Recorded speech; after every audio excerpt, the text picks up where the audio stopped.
if we want to counter the bad policies of Joe Biden, if we want to be on equal footing with Chuck Schumer's Democratic-controlled Senate, we need to rally behind a new leader in the House Republican Conference that can lead us and represent the millions of conservative voices that elected a Republican House in 2022. And I know we'll do that. I think there's hard days ahead of us. There's a lot of work ahead of us. But I believe over the next week, the House Republicans will coalesce around a new leader and be able to move forward. And we need to move fast because of the 45-day period we have before November 17th to try to complete a spending deal with the Senate. Well, what do you think we're in for here? Would this next week-long conversation that you're having within the family prevent what we saw in January, where it's 15 rounds, the Wild West on the floor? Is your intention to coalesce around a speaker before it gets to voting? Exactly. I hope that members will reflect on what a terrible day yesterday was, where the wishes of 96% of the members of the House Republican Conference were not honored by 8 of their colleagues, and that we reflect on what that's done to the strength of the conservative movement in the House and leadership of House Republicans on these issues, and come back together either Monday night or Tuesday and begin a series of meetings that will allow us to move forward with a new speaker. Well, this is interesting, Congressman, because we are hearing names. Steve Scalise, not a surprise to hear the majority leader's name floated. Jim Jordan also apparently is officially running now for Speaker. I spoke with him along with my colleague Anne Marie just 2 nights ago. This was Monday evening on the balcony of the Cannon House office building right where you are. Here is how this part of the conversation went, Congressman. You're on a lot of short lists. You went through this at the beginning of the year when it was a fight for Speaker. Of course, Kevin McCarthy survived, I believe it was 15 rounds. Yeah. But as long as you're on these short lists, would you stand to be Speaker if you were asked? I don't want to be Speaker. I want Kevin McCarthy to be Speaker. I want to focus on the job. What if you were asked to serve your country in that role? Well, I want to focus on the job I have. I think I'm serving the folks in the 4th District of Ohio. That's my main job, is to do what I told them I was going to do when they gave me the privilege to represent them, their families, their business, our communities across West Central and North Central Ohio. So, Congressman Hill, if he didn't want the job 2 days ago, do you trust his intentions now? You know I do. Look, Jim Jordan's a very capable leader in Congress, chairing the Judiciary Committee, chairing the subcommittee, Special Select Committee on the weaponization of the federal government. He's been a great voice and leader in the conservative movement, not only in the House, but across the country. But he was a firm supporter of Kevin McCarthy. He rejects what took place on the House floor yesterday, and he gave a tremendous speech in favor of Kevin yesterday.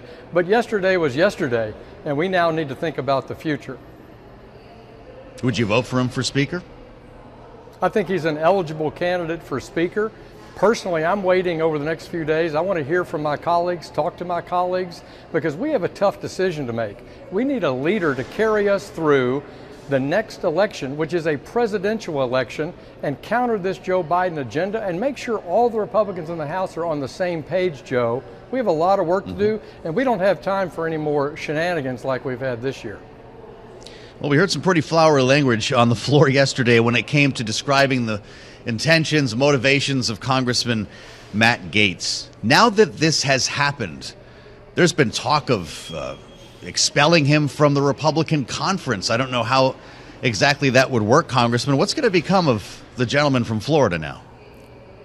Well, I'm glad we're in a couple-day cooling off period, Joe. I think members have gone home to their families and to their districts to reflect on what's happened over the past few weeks, and particularly yesterday. McCarthy was a solid leader of the House Republicans. He scored a lot of victories, led us to some major wins, and the assertions made that he's not good on spending, not good on the border, not good at negotiating with Biden is all poppycock. Nobody buys that, and that's why he had the support of 96% of the Republican conference.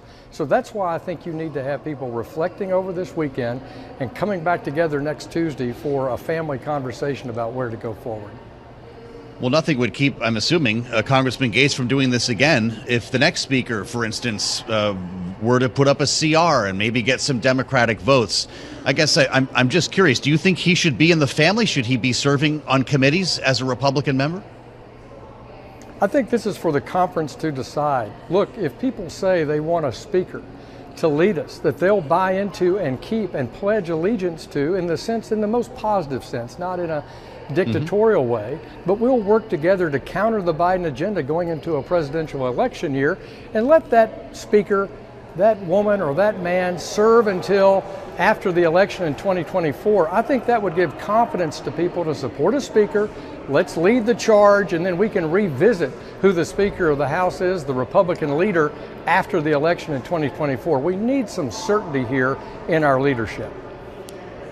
How about a Speaker French Hill? Gosh, I have a big job on the House Financial Services Committee, the Foreign Affairs Committee, and the Intelligence Committee, and I love that work, and I'm going to stick with it. Well, let's talk about the backdrop here, Congressman, and that's against a potential government shutdown. We're looking at November 17th here. Does this process, does the ouster of Kevin McCarthy make it more likely that we will shut down next month? Boy, this is such a good question, Joe. A smart question and a very troubling question for me. Let's assume that the House Republicans can elect a speaker next Tuesday or Wednesday. We've lost 5 legislative days of about 16 legislative days that are scheduled left to complete this work.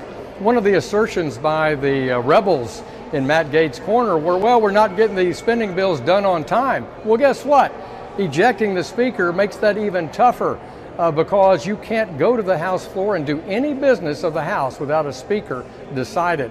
So we're putting more pressure on the process, weakening the hand, in my view, of Republicans because that November 17th date is charging at us. This week, we would have done 2 appropriations bills, and we would do 2 more the next week, and then we would start conferencing these bills with the Senate. And that's what we need to be doing in order to get a good conservative spending position of the House negotiating with the Democrat-controlled Senate.